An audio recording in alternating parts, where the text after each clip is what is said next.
Hello and welcome once again to this Wednesday, on this occasion, afternoon session, starting slightly later than normal today, a couple of hours late. So I guess this will not matter to many people in the present circumstances. Today, I wish to conduct this session particularly in memory of my dear mother, whose birthday fell on the 18th of March, and whose name was Elaine, a very wonderful lady, a grand lady who allowed me to ordain as a novice monk at the age of 14, at the tender age of 14. By virtue of this merit, may she be well and happy. May she attain to the sublime happiness of nirvana without delay.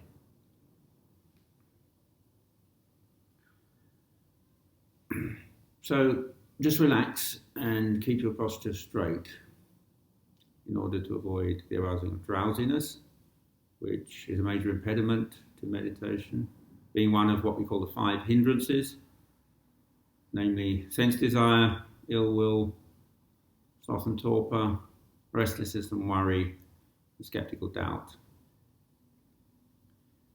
I personally believe, as I sometimes say, that it is not essential for people to sit in a chair or in a cross-legged position or in any other posture.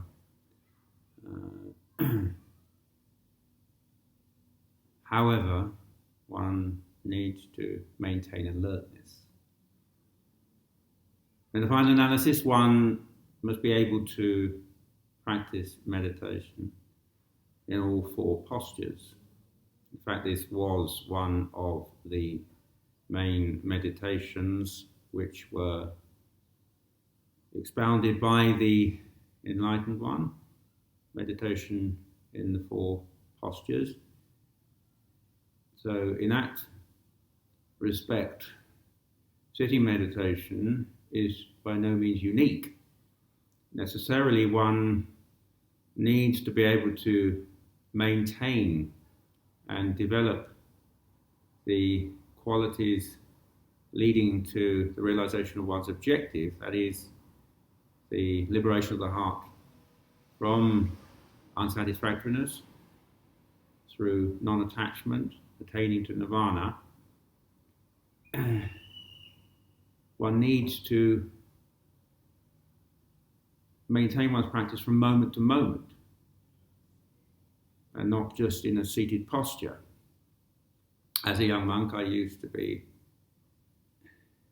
very able to sit in this cross-legged posture for long periods of time. I do have long legs, but then I suffered from a severe leg ailment in the tropics, and I'm no longer able to do that due to a serious leg ailment in my left leg.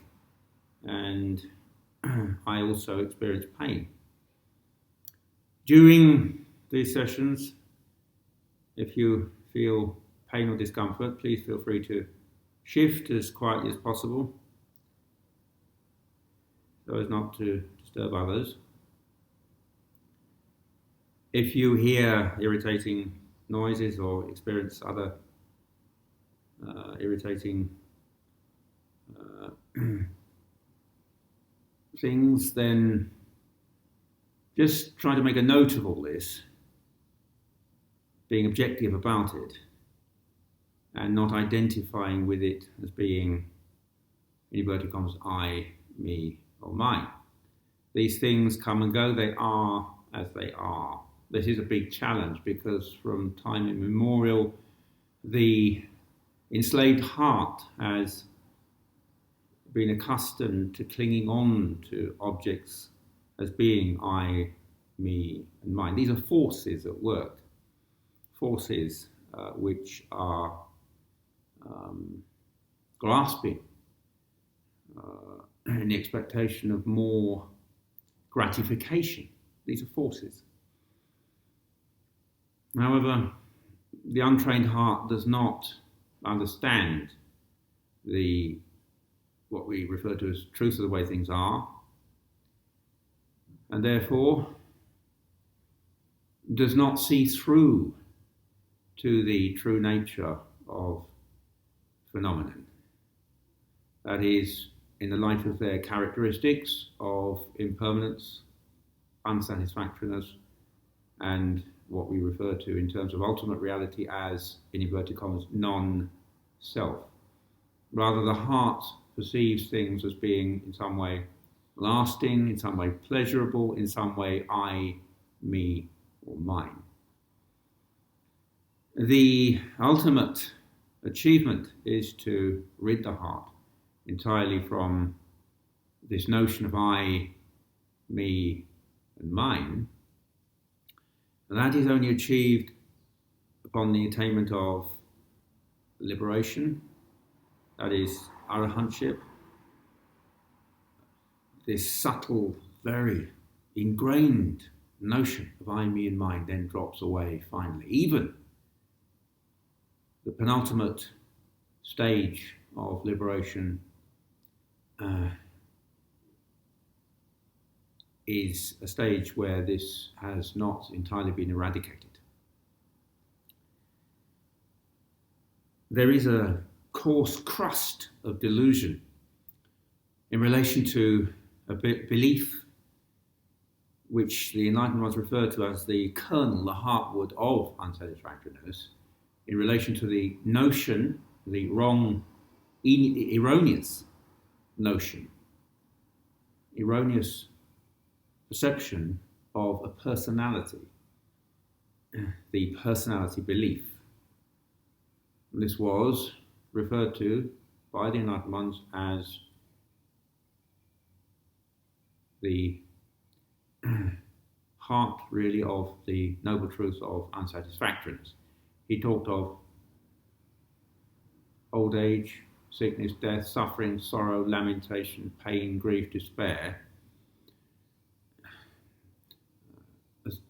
association with the unloved, disassociation from the loved, not getting what one wishes, and so on and so forth.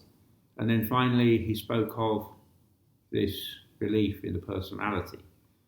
Now, this is extremely ingrained in the deluded heart.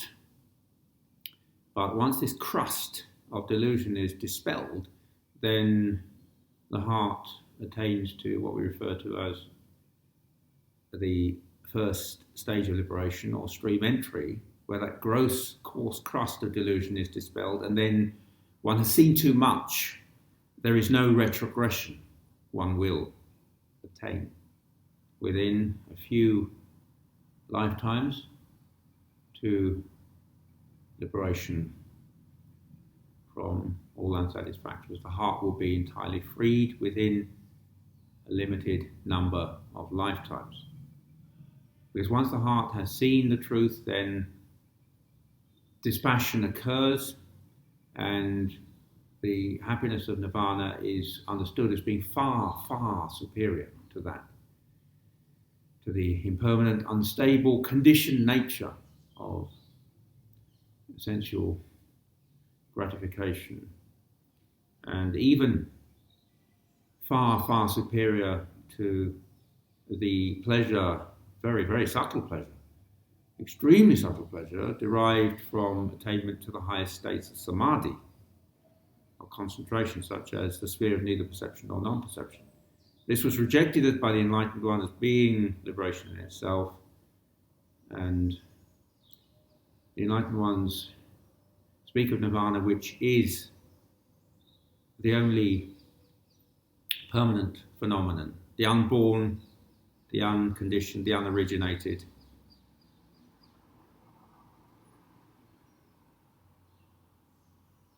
That timeless quality, if I may use that expression, which is not dependent upon any external gratification or external sources. One may experience that happiness right here and right now in the present moment.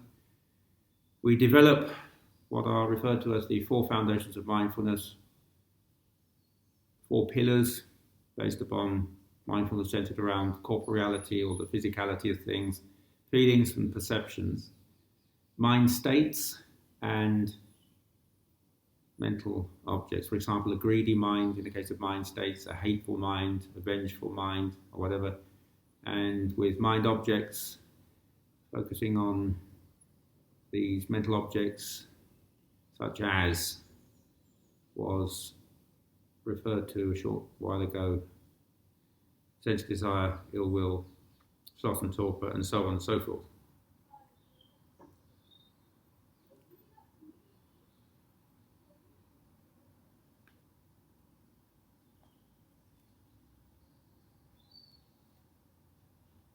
The enlightened ones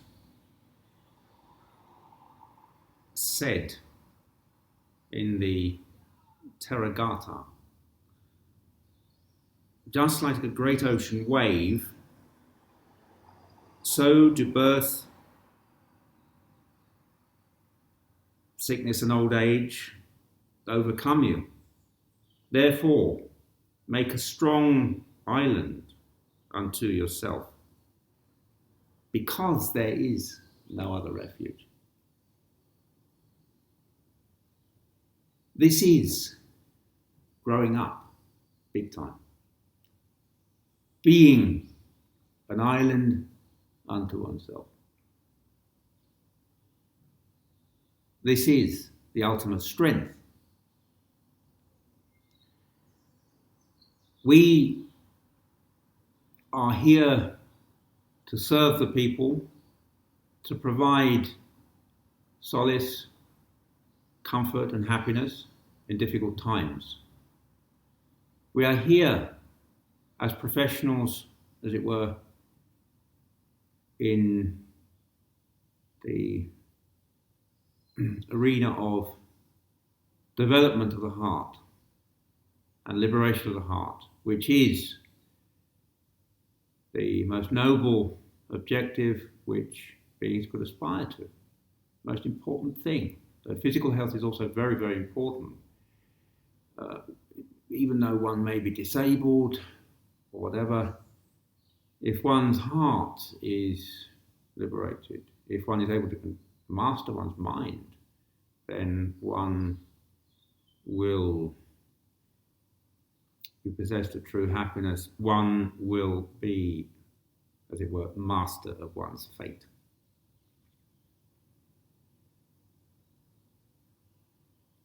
So, this training is a gradual one and is something which, for the vast majority of people, is something which one is unable to say is an easy task, and yet is entirely practicable path of development. The Enlightened One said that liberation is possible within this very existence itself, if one strives. In fact, if one really strives, within a minimum of 7 days, either one of 2 fruits could be expected, that is, either the penultimate stage of liberation or liberation itself. If one really strives, one needs to develop what we call the 5 powers, that is conviction, energy, concentration, mindfulness, and insight. We practice the Buddha's, the Enlightened One's way of mindfulness. This is a unique path of mindfulness. This is the original mindfulness. This is the genuine article. This is quite different from what I sometimes refer to as the pop mindfulness, which is very commonly practiced, which is beneficial to people and yet will not address the root of suffering and unsatisfactoriness within the heart. The enlightened ones said, famously, that the four foundations of mindfulness, the path of the four foundations of mindfulness, is the only way to liberation.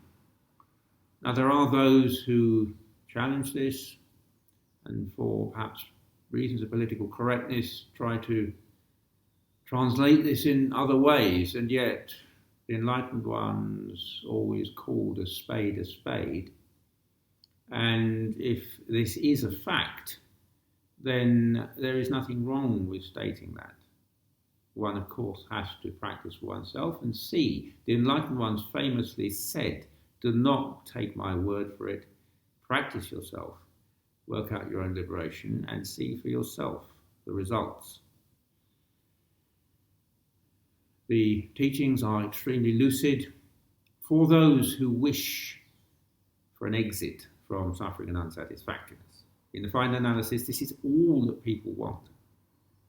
When the Grim Reaper calls, some will cry for their mothers. And many people will feel many things, many emotions will arise and so on. Many people will feel insecurity and so on. In the final analysis, all that people want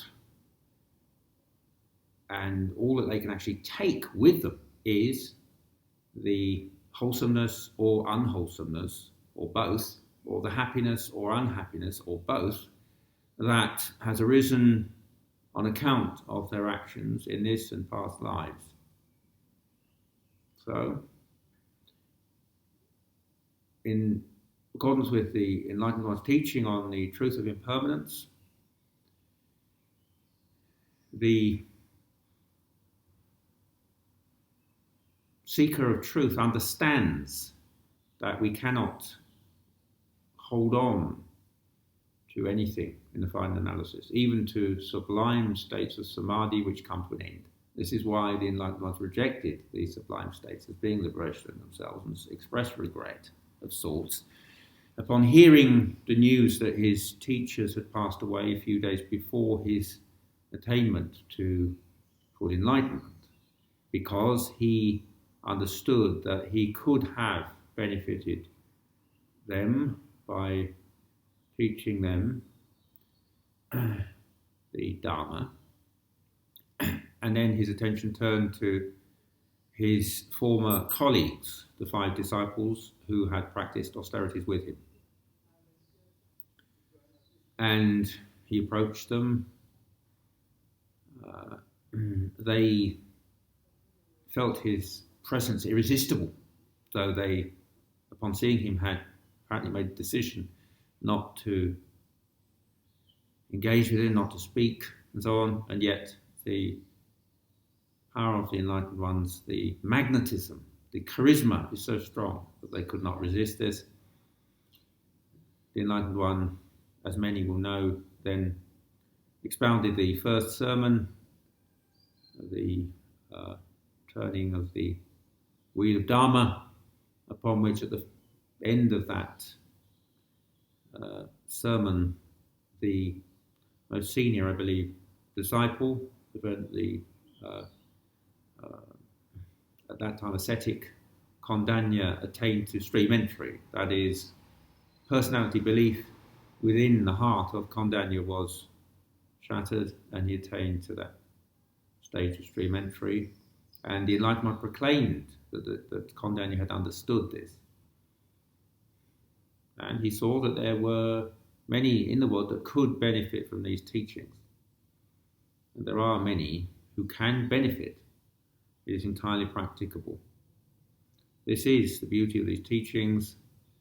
Anyone with an average intelligence who is possessed of certain qualities can develop mindfulness, concentration and insight and take the exit from what we call samsara, or the round of being this, being that, incessantly.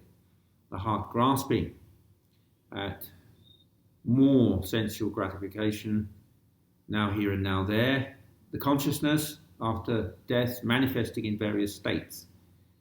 However, people believing that this is some sort of I, me or mine or soul or whatever, the enlightened ones rejected all this, just saying that consciousness itself is something which is dependently arisen. Where the conditions are present, it arises. Where they are not present, it ceases. And it is, in terms of ultimate reality, not I, not me, not mine. I do emphasize that we live within the realm of conventional reality. Most people, vast majority of people do so and must continue to do so. Careers must continue, family lives must continue. I sometimes say these things in order to encourage people who may wonder about this practice. However, there is an inner transformation whilst experiencing one's life as normal. There are relatively very few who will become monks or nuns. In fact, on the entire planet currently, of whatever the population is, 7.5 billion, the population of monks and nuns may be around about 1 million or so, which in itself actually is quite a number, and yet is a relatively small number.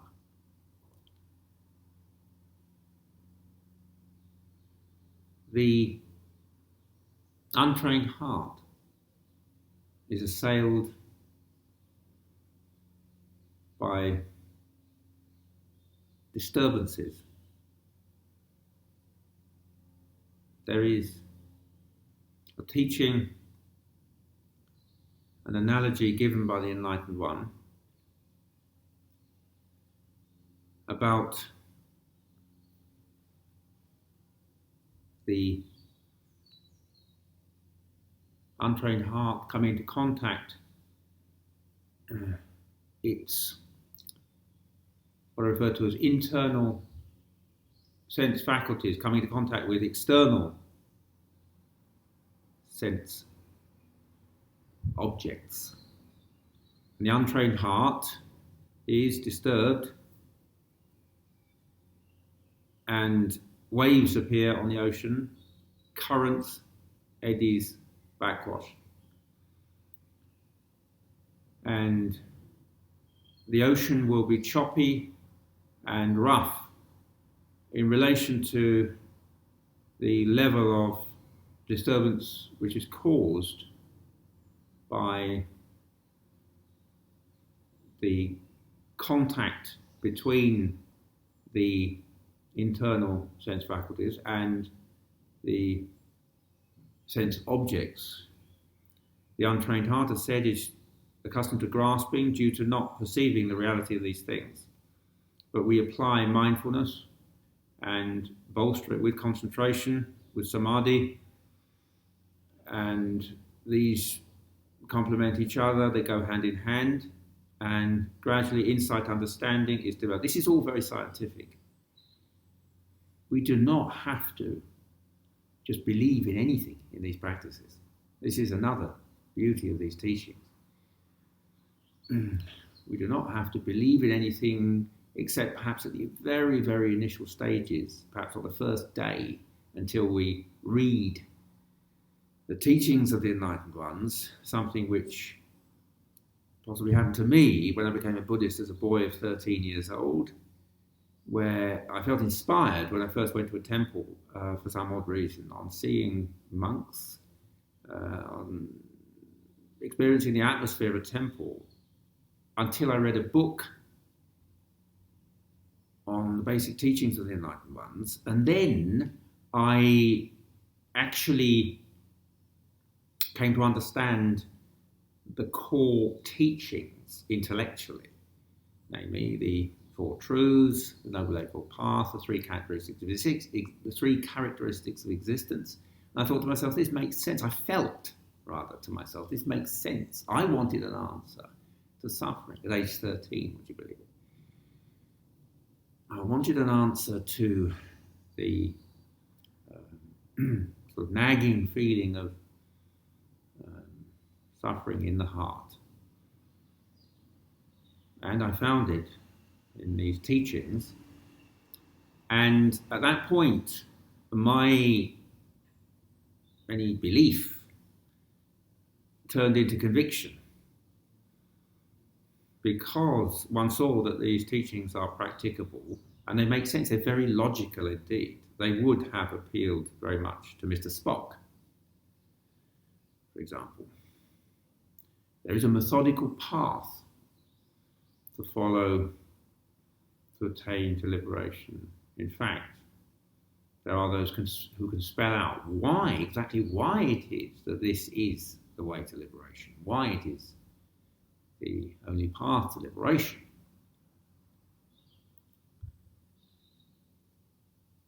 So, this feeling conviction bolsters the practice.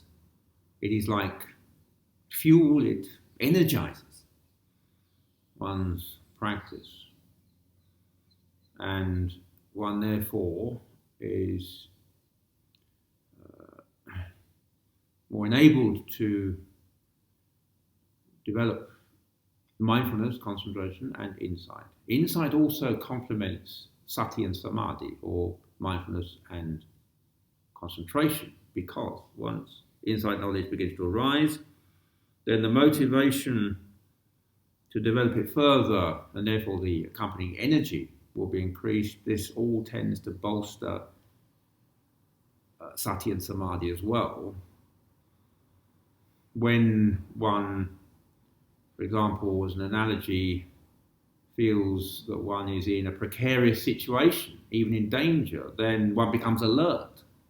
One's energy is aroused. Other sensations or feelings may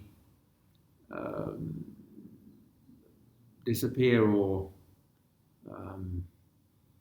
be dispelled due to the focus on this powerful feeling or thought in the moment, which is experienced in that particular moment. So once mindfulness, concentration, and insight are developed, then one does come to see more and more the precariousness of existence. This is not to be alarmist in any way whatsoever, but this is to be realist. In this human existence, we have a relatively very short period in order to better ourselves, to develop ourselves, and therefore the enlightened ones said, do not delay, lest you regret it later. In fact, difficult times which are experienced at different periods of history and society can be an opportunity to focus more on these kinds of thoughts for whatever reasons, due to having more availability of time, and also these thoughts and feelings being more prominent, and therefore one's concern with these things becoming more accentuated by external circumstances. I have experienced this for various reasons during my monk life abroad, when many challenging situations arose, not only personally but nationally, and one felt shook up by these conditions, and one feels how precarious the situation is. People become complacent due to comforts and due to ease. However, life, as many will know, is a mix of things, and suddenly various challenges can raise their ugly heads. But we face all this throughout the practice of Dharma. We are able gradually to deal with all this, because actually in the final analysis, the entire thing was said by the Enlightened Ones to be basically an illusion. The consciousness itself was compared by the Enlightened Ones to a conjurer. The entire thing is within the consciousness. This is actually true. Where is my world right here and now? I'm sitting here with my eyes closed. My world is what in inverted commas, what I'm experiencing right here and now. The rest is an illusion, actually. Form was compared famously by the Enlightened One to foam, feelings to, if I remember correctly, bubbles on water during a rainstorm or such like. Perceptions to a mirage in a desert. Mental formations to a plantain trunk. A plantain being a kind of banana tree, which is coreless. You strip away the bark and there's nothing left. It's totally empty. And the consciousness was compared to a conjurer, namely the 5 aggregates of attachment. Only the Arahant is possessed of the 5 aggregates. The 5 aggregates of attachment are referred to in the Pali language as Panchupadana Kanda. The 5 aggregates of attachment are what is present in everyone else. These are believed to be an I, a me, and a mine.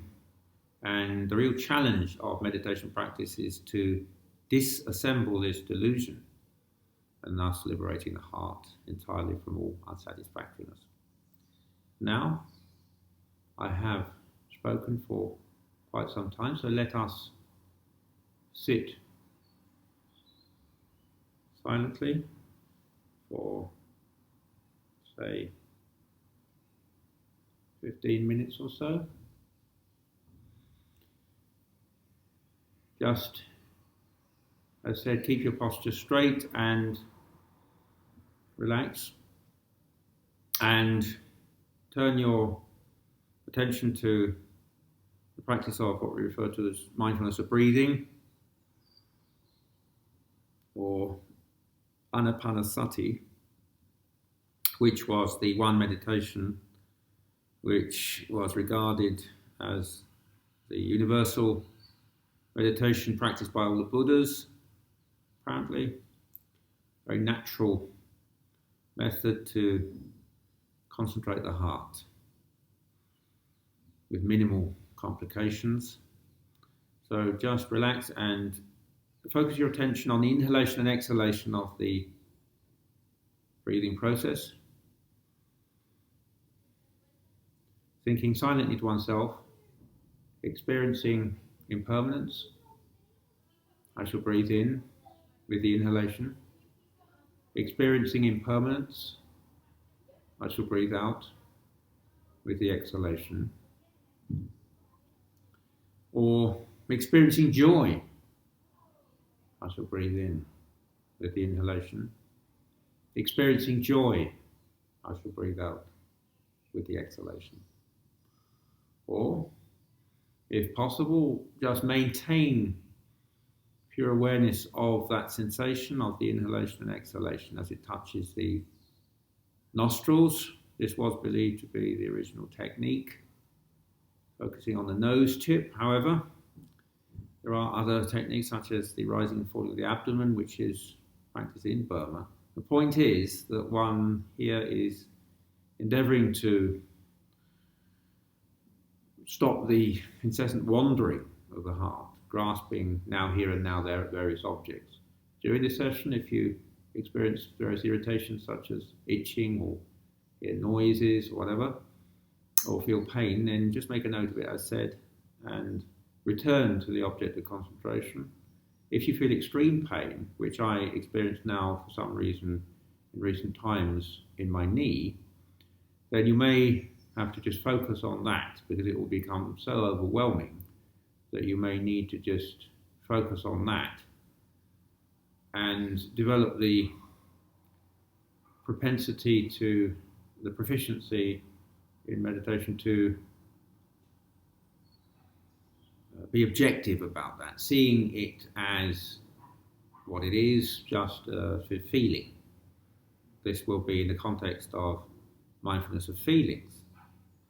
In the Goenka meditation tradition, they focus famously very much on feelings and sensations, which is one of the four foundations of mindfulness, one of the great pillars.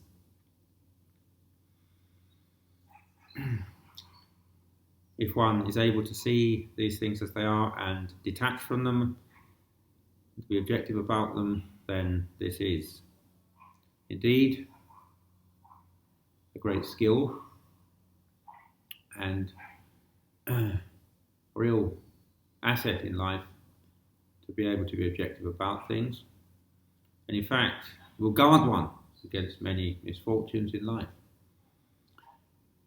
So just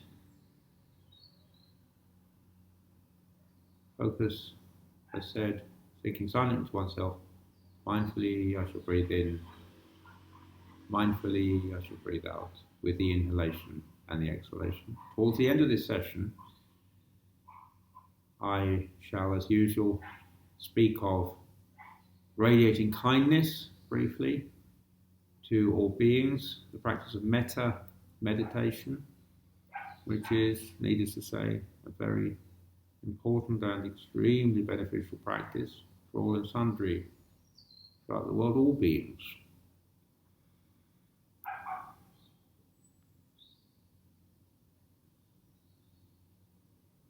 So just relax and speaking silently to oneself, mindfully I shall breathe in, mindfully I shall breathe out. Let us practice this silent meditation.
Just for a few minutes, let us turn our attention to focusing on the transient nature of the breathing process. This is the aspect of insight meditation, focusing on the impermanence of these phenomena. In this case, during the process of inhalation and exhalation, also if one experiences various noises and sensations, whatever is experienced is also noted in the context of its impermanence, its rising and falling nature. It is ultimately beyond our control. People can seemingly control things temporarily, but in the final analysis, we cannot control what is impermanent, comes and goes. Even the enlightened ones could not change the nature of existence in that way. So let us just focus on the inhalation and exhalation of the breathing process, thinking silently to oneself, experiencing impermanence. I shall breathe in with the inhalation. Experiencing impermanence, I shall breathe out with the exhalation. Or rising with the inhalation, falling with the exhalation. Or, if possible, just maintaining their awareness, focusing on the breathing process as being impermanent.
Now, finally, let us, for 2 or 3 minutes or so, practice radiating kindness to all beings, the practice of Metta meditation,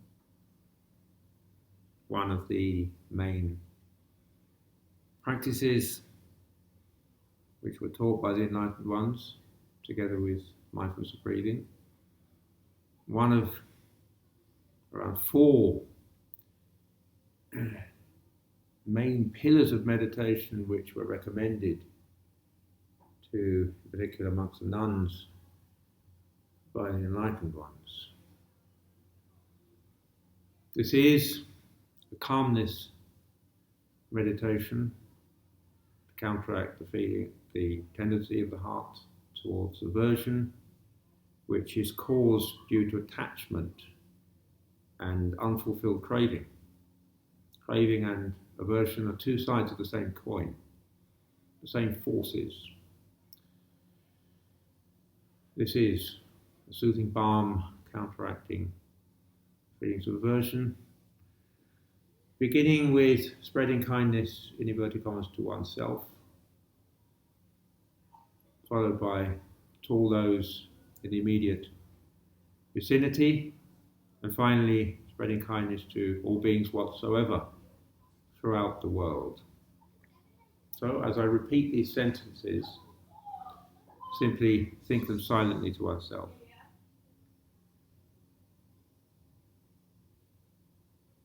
May I be free from all suffering. May I be free from all sickness. May I be happy. May I be free from all fear.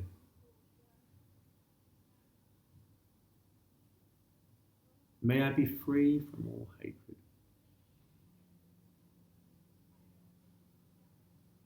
May I be free from all revengefulness. May I be free from all sorrow. May I attain to peaceful happiness.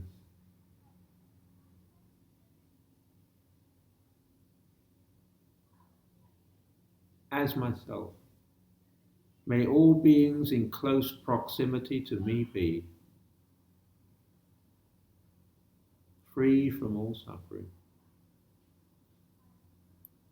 May they be free from all sickness. May they be happy. May they be free from all fear. May they be free from all hatred. May they be free from all revengefulness.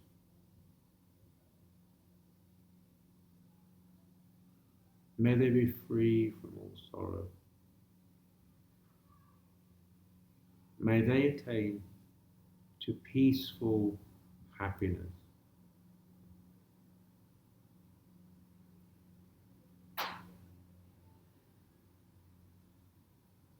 May all beings whatsoever, without exception, throughout the universe, be free from all suffering. May they be free from all sickness. May they be happy. May they be free from all fear. May they be free from all hatred.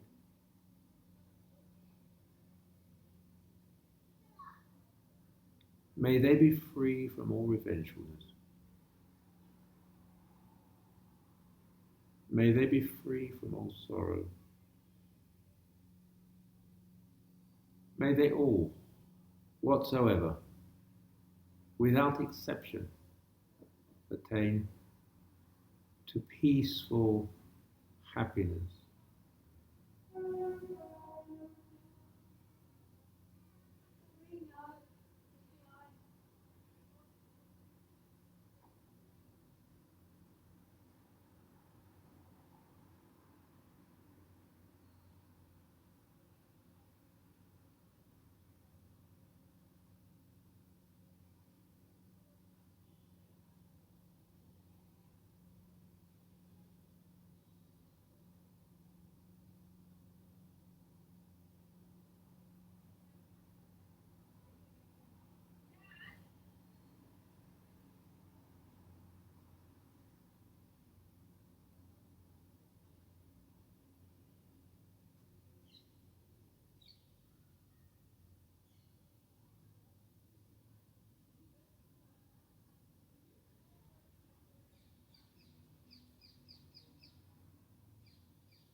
Now, please feel free to ask any questions.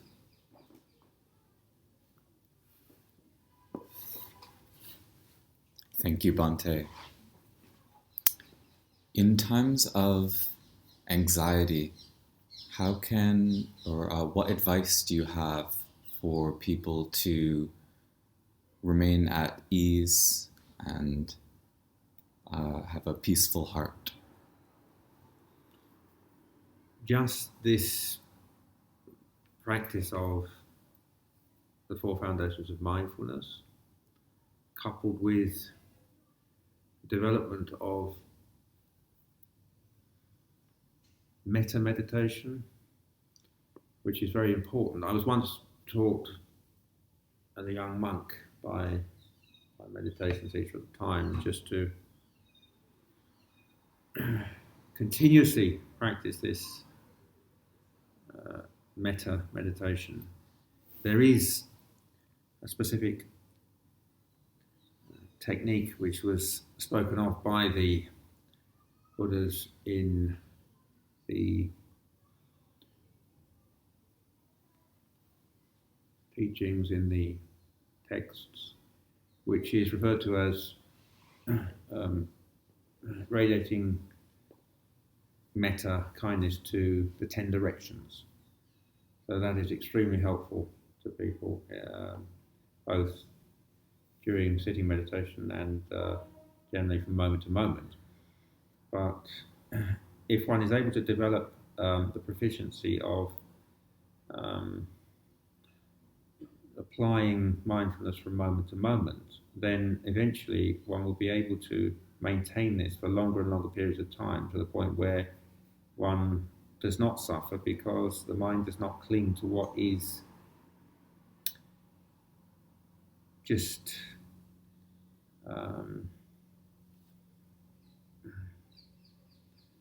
in the final analysis an external phenomenon. The problem comes with identification with these things. That is the root cause of it. So, this does take a lot of effort for the vast majority of people, because it's easier said than done. When you're faced with a torrent of various feelings and emotions and whatever, it's overwhelming. This is why certain people on the spur of the moment commit suicide or whatever, because they cannot face it.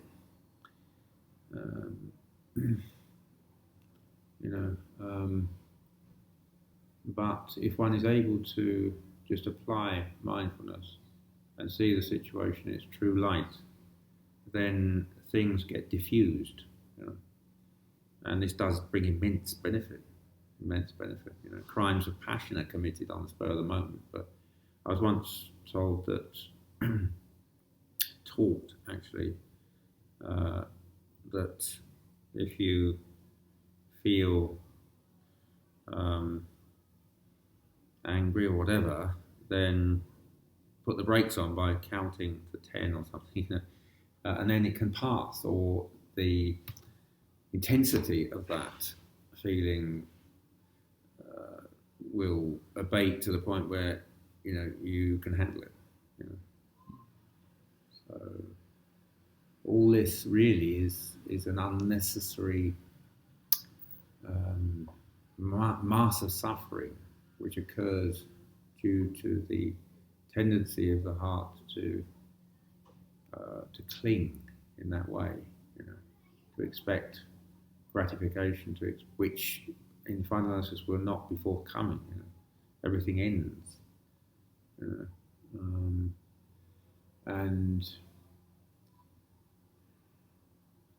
there are certain people who had everything supposedly, and yet apparently was still not satisfied, or suffered greatly once they felt that they were no longer attracted to others, for example, such as Elvis Presley, who was a guy who could have made a heaven of sorts for himself, and yet, due to not knowing how to do so, with all that fame, admiration, and very good looks and wealth and all the rest of it, basically dug his own grave through not being able to control his mind, and came to a very sad end, due to that, really. Whereas he could have done a fantastic amount, and been a very happy guy if he had encountered the right path. So,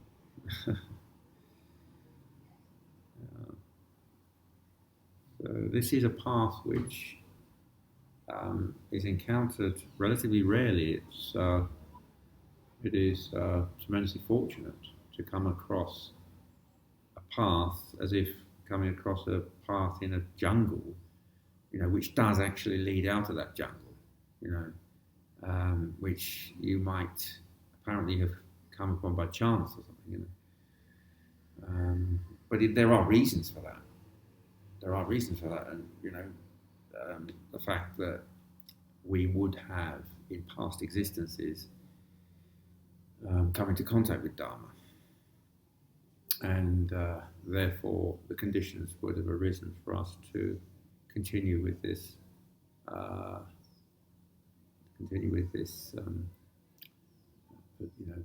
pursuit of truth. We had the fortune to come upon it. Nothing happens for nothing, even if we just happen to pass a place where Dharma is taught, and yet felt some attraction to that.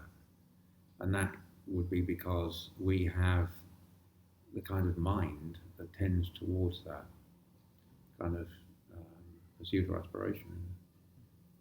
Whereas some people do not.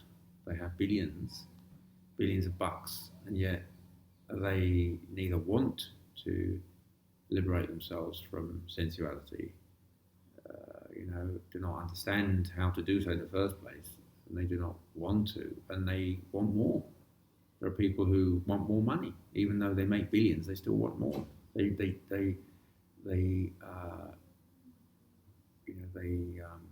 rejoice in wealth and so on.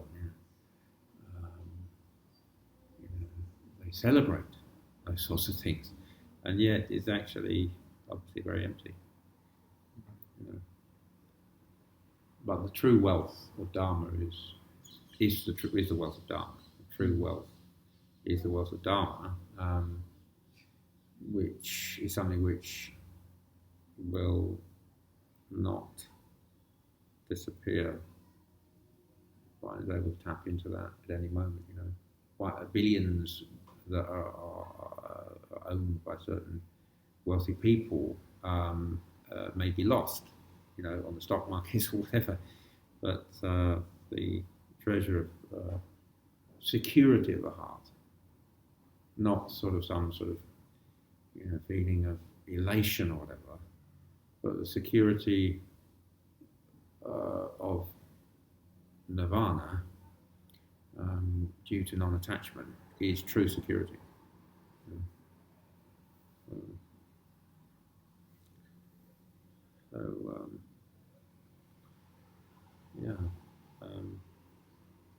Today, for certain reasons, there's hardly anyone, but one is not deterred. Do you have any more questions at all? Please feel free to ask anything. Thank you, Bhante. For those who would like to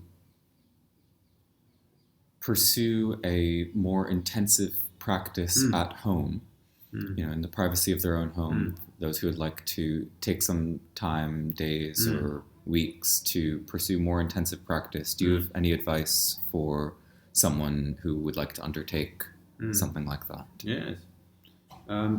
People's circumstances will vary widely. So in that respect, I cannot, speak of the circumstances of specific people, but just as a generalization. Particularly, now at this difficult time, people, I would say, can take an opportunity to really focus more intensely on Dharma than they had in the past. Not feel that they have to subject themselves to some sort of rigorous meditation regimen, but just to focus on developing a regularity within their practice, and then perhaps listen to classic FM, and then have a cup of tea and the biscuits, but to take the opportunity to use challenging circumstances in order to develop the practice, because it's all grist for the mill, and actually nowadays people appear to be even busier than they were in the past, and yet people do find time for things that they really want to do.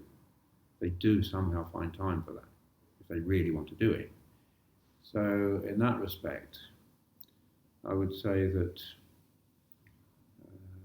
and particularly currently, people might find time to devote, say, half an hour in the morning and half an hour in the evening to their meditation practice, possibly an hour, and as said, one doesn't necessarily have to sit in the lotus posture at all. One can sit on a chair,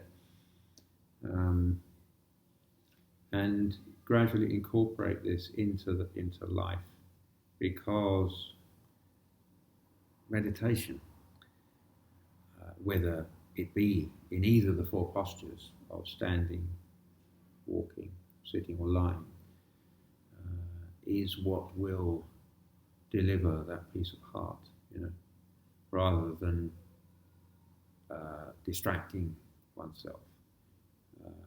People will need to do various things to distract themselves, perhaps, but here the practice is gradual. Eventually, when meditation is developed, they will need those things less and less, and yet people are free to distract themselves whilst gradually strengthening their own practice to a point where that becomes something which is seen and felt to be a source of peace, and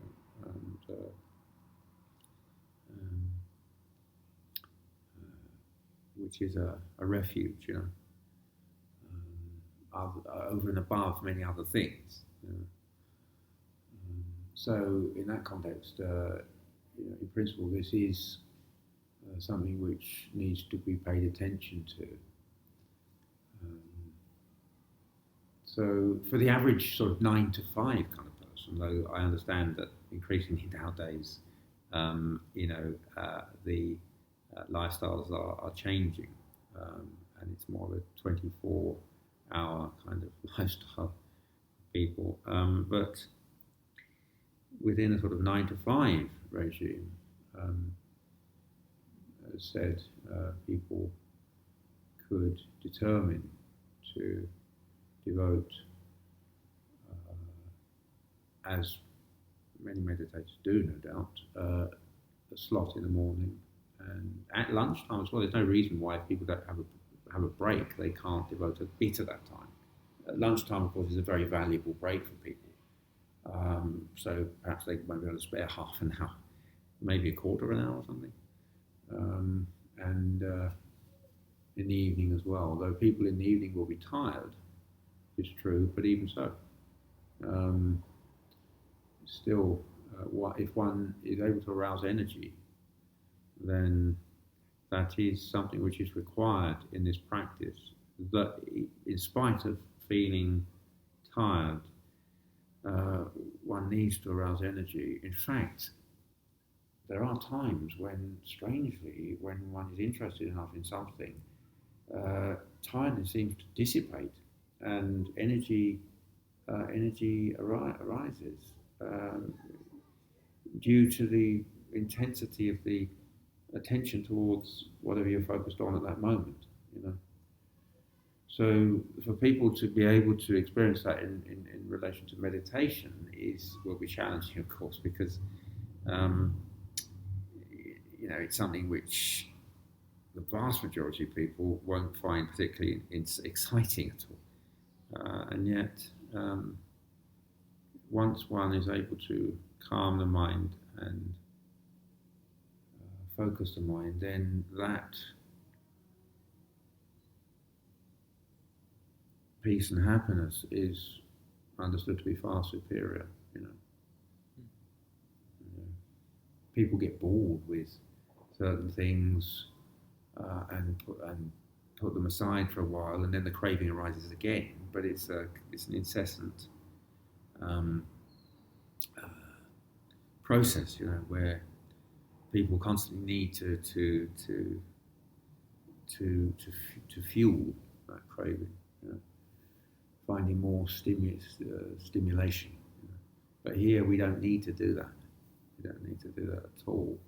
And in the process, actually, we will benefit other people, because if you yourself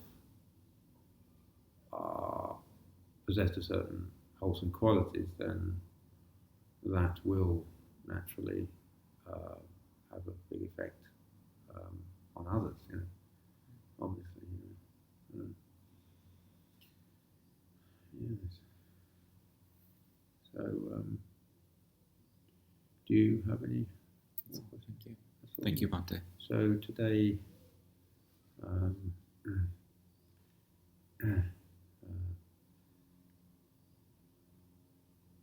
one has, as usual,